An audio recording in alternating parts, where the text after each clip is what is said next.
ओह गॉड।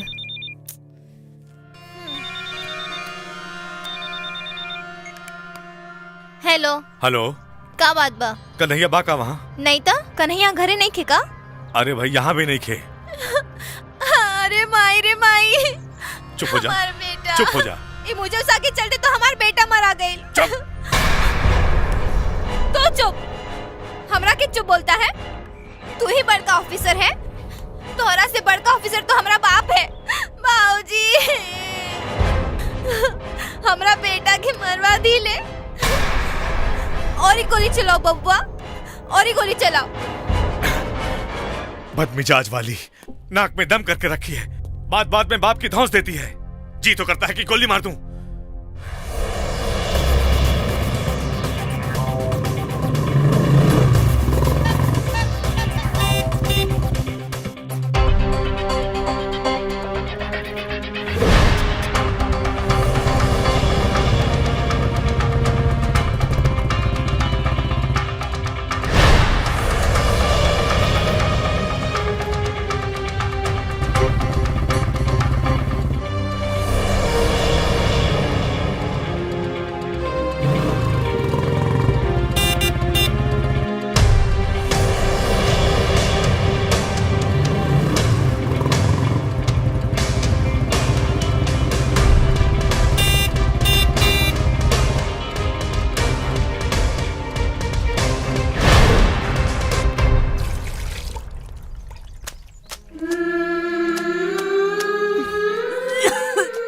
दादी, आज हमरा आइल 4 दिन हो गई। बुआ के कहाँ भेज दियलू?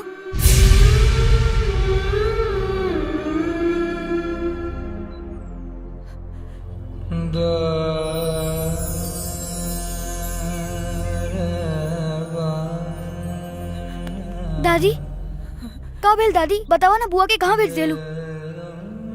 बतावा ना बुआ कहाँ बिया?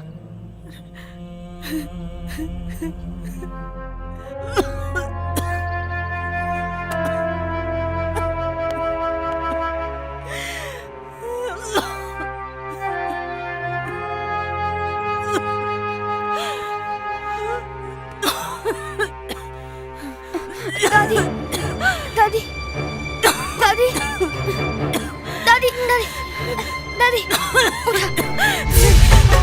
नौरे महीनवा आई, पेटवा में ढोली, पेटवा में ढोली। जन्म दे तू भेरिया माई, दर्दिया से रोवली, दर्दिया से रोवली। सितम के पहाड़ माई, सिरवा उठवली। सितम के पहाड़ माई, सिरवा उठवली। रहली उघारे माई, अचरा उड़वली। जय माई के ठुकराई, दुनिया में न सुख पाई। चाहे जग में जहाँ जाई, दुनिया में न सुख पाई।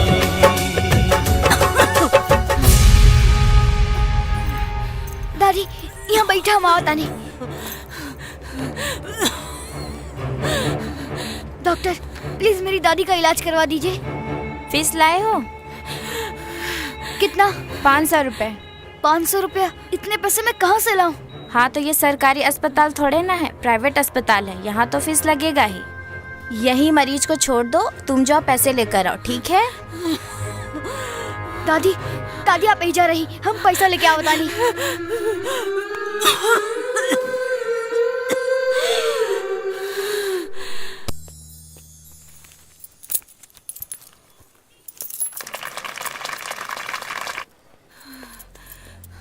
दादी, दादी हम पैसा लेके आ गई नहीं। लीजिए, पैसा लेके आया हूँ। क्या है ये? गिन लीजिए। यही काम बचा है मेरा, तुम्हारा पैसा गिनते रहे। चलो जाओ यहाँ से। ये क्या कर रही हो? बच्चे को क्यों डांट रही हो? डॉक्टर अंकल, डॉक्टर अंकल, अरे प्लीज मेरी दादी को बचा लीजिए, प्लीज उन्हें बचा लीजिए। जितना पैसा लगेगा मैं लौटा दूंगा। प्लीज मेरी दादी को बचा लीजिए, वरना वो मर जाएंगी। नहीं नहीं बेटा, जब तुम अपनी दादी के लिए इतना कर रहे हो तो हम लोग तुम्हारे लिए कुछ नहीं कर सकते हैं? हम तुम्हारी दादी को जरूर बचाएंगे और उनको अच्छा करेंगे। नर्स। अच्छा बेटा, पापा का क्या नाम है? जय मेहरारू। हाँ? ये कैसा नाम है? हाँ डॉक्टर अंकल, मेरी दादी के 2 बेटे हैं, एक जय मेहरारू और एक जय ससुरारी, इसीलिए मैं दादी को यहाँ पे लेके आया हूँ।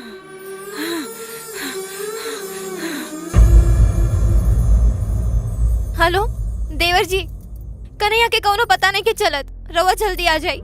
आओ तनी भौजी।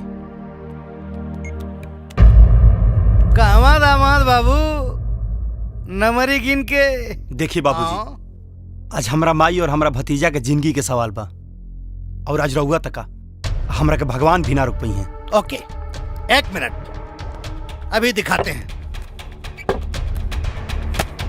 ये फाइल देखी दामाद बाबू, नमरी गिन के फाइल देखें। देखा तानी बाबूजी, ए फाइल में हमरा लेखा लालची आदमी के सब कुछ बंद बा। और हाँ बाबूजी, हमार माई और हमार भतीजा के जिंदगी के सवाल बा, आज केहू ना रुकी, भगवान भी ना।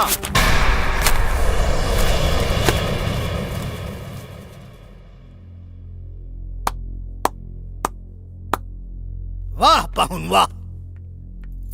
हे पाहुन, आज ले तू खाली हमरा बेटी के पति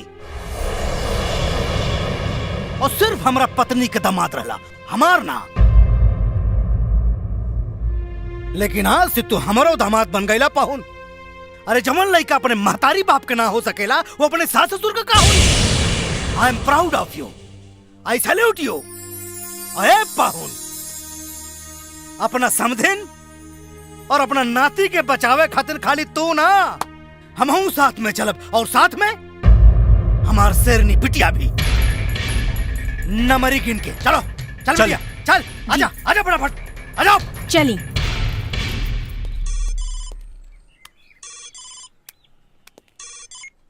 जी सर, मुझे लगता है सर ये काम किसी और का नहीं, मोहम्मद मुश्ताक का है। हो सकता है, सभी थाने में सूचना भेजी जा चुकी है। अरे तुम तो बहादुर आदमी है, बहादुरी से उसका सामना करो, और कभी सामने मुश्ताक मोहम्मद पड़ जाए तो मेरे आदेश की प्रतीक्षा मत करना, उसको गोली मार देना, क्योंकि ऐसे लोगों की पहुंच बहुत ऊपर तक होती है।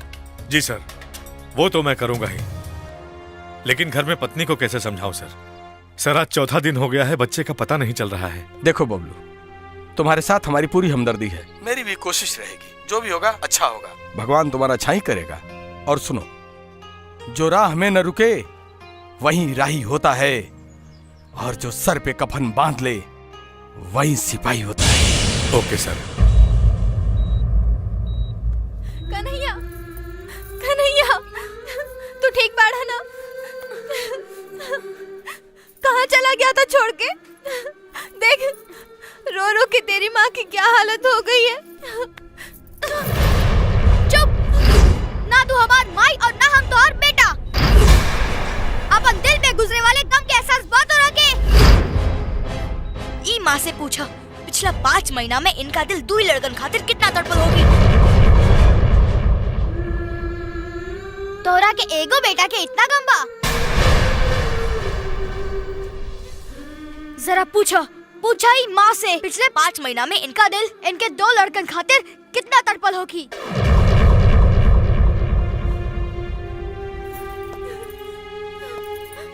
माँ जी, हमके माफ कर दी, हमसे बहुत बड़ा गलती हो गई, हमके माफ कर दी।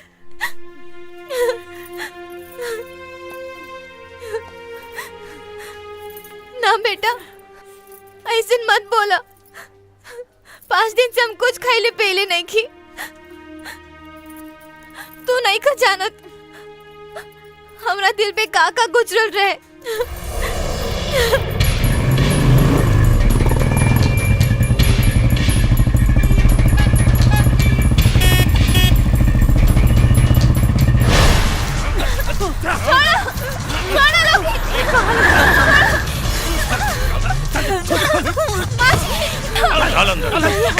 चल बेटा, रुकुल जी, बबलुआ को फोन लगाइए। जब घर के कुकुर पागल कटा हो जाए तो कटवावल ना जाला, गोली मार दी हल जाला।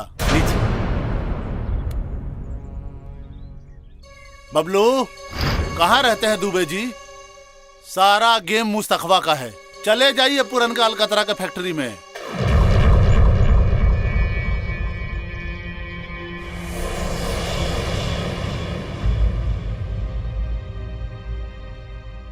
तोर वर्दीधारी बेटा हमार दोनों बेटा के छीन लेहलस। आज खून का हिसाब खून से होई। हिसाब ना रे, गिनती बढ़ी। आज तोर मौत हुई, तोर मौत। जिंदगी अल्लाह के फजल से और मौत महमूद के पिस्टल से होला रे बुढ़िया। आज तोरा खानदान के सफाया हो जाई, पूरा खानदान के। माँ जी, हिल मत, हिलबे तो पपुआ पास हो जाई रे। ए पापी, ते आज अपना मौत के दावत देले बाड़े, मौत के। हमरा के मारी रे? अरे हम यहाँ के बादशाह बानी, पूरा इलाका हमारा।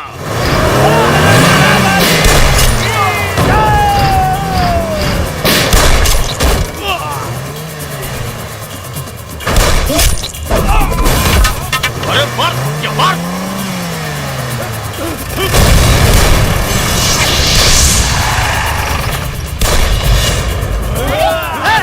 अरे भैया सुना है? अरे हम कुछ ना करेंगे। अरे यार मार पिटिया दबा अरे भाई माँ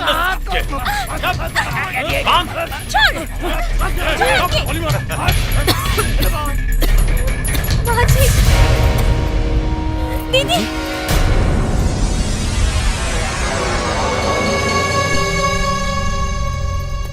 अरे बड़ा गर्मी बा, ढेरा हिट मत।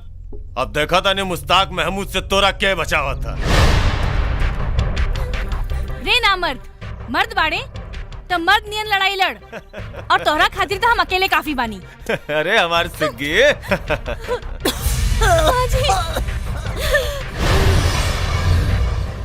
तारा चोंच मरला से ये मुस्ताक मोहम्मद के पिंजड़ा ना टूटी। बबलू, हाय हाय तोर मुछहल बाप।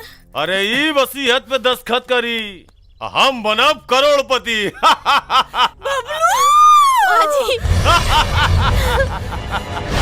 मुस्तकबा ए साले, अरे करोड़ों का मालिक बनल तो दूर, तोरा खाक पोटाना दे मऊगा नमरी गिन के। जब अरे मुस्तकबा, अपने बाप के बेटा बड़े तो एक बार पिस्टल हटवा के देख, तोरा अपने आप के मर्द कहे में डर लगी।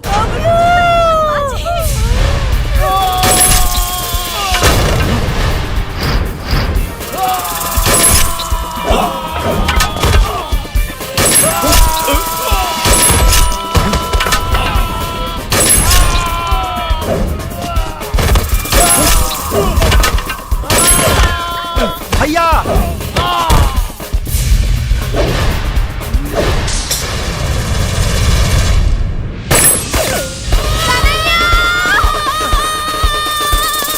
माई माई रवा ठीक बनी?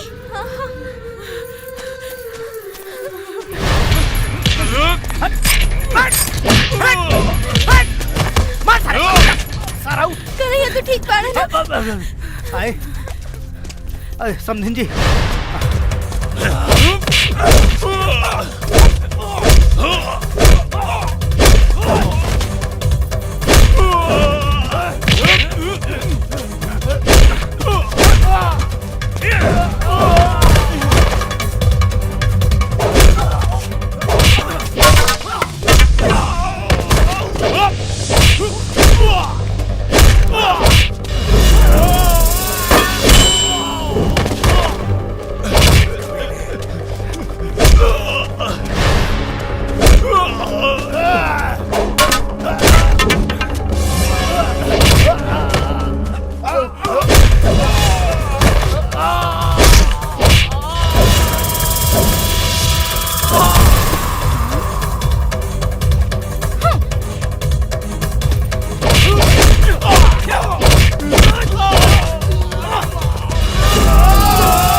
अरे तेरी महतारी की मार सारे तेरी तो ना सारा तार। ए बेटा चल तो माइक लगे चल तो चला बन की महतारी का बताओ है सारा लगन।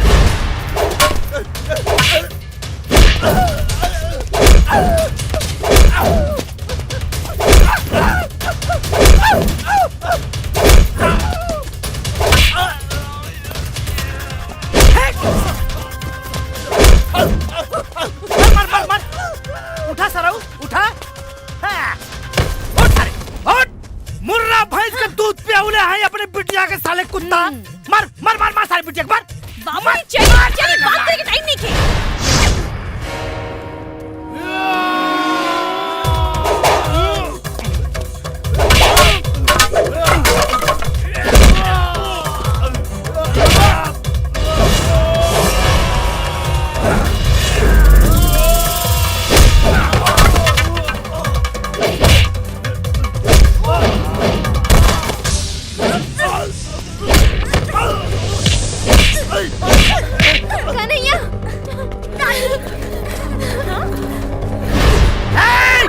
अरे सारा लतखोर लोग ये हमारी बेटी ना बेटा है बेटी मार मार मार। अरे कपड़े एक मिनट बेटी एक मिनट।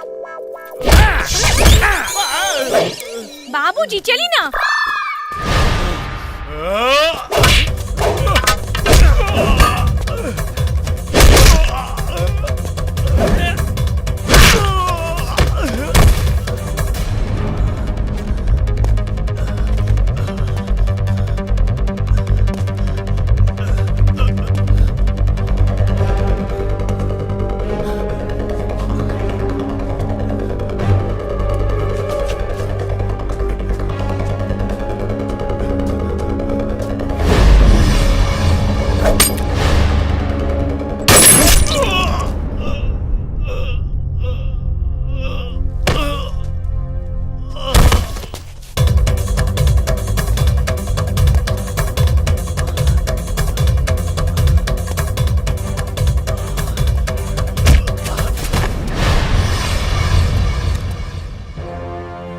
जिंदगी अल्लाह के फजल से और मौत महमूद की पिस्टल से। यही कहता था ना तू, बबलू दुबे है हमार नाम, हम दोनों ओर से मारिला, पीछे से भी और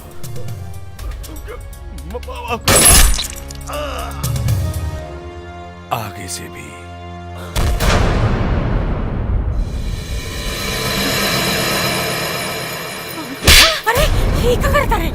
नामर्द बना के रखी थी मुझे। तुम्हारी वजह से मेरा परिवार मुझसे बिखर गया। कोनो गलती ना। तुम्हारी वजह से मैं अपने बेटे की नजर में गिर गया। नहीं बेटा मत। तुम्हारी वजह से मैं अपनी माँ से दूर रहा। तुम्हारा मेरा कोई रिश्ता नहीं है, जाओ। अरे रुक तो, हम अपना पतों की माफ कर दिली, तय क्यों होले सजा देवे वाले रे? कहीं मर्द औरत पे हाथ उठावला यह संस्कार देले बड़ी हम तोरा के। माफी मांग, कान पकड़ के माफी मांग एकरा से। चल गायब कम मारब खूबे। काहे से कि आई एम बबलू दुबे। मांग आ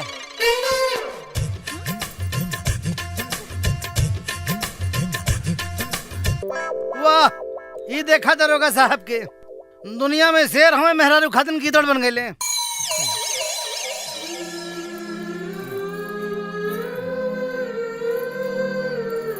बस करी।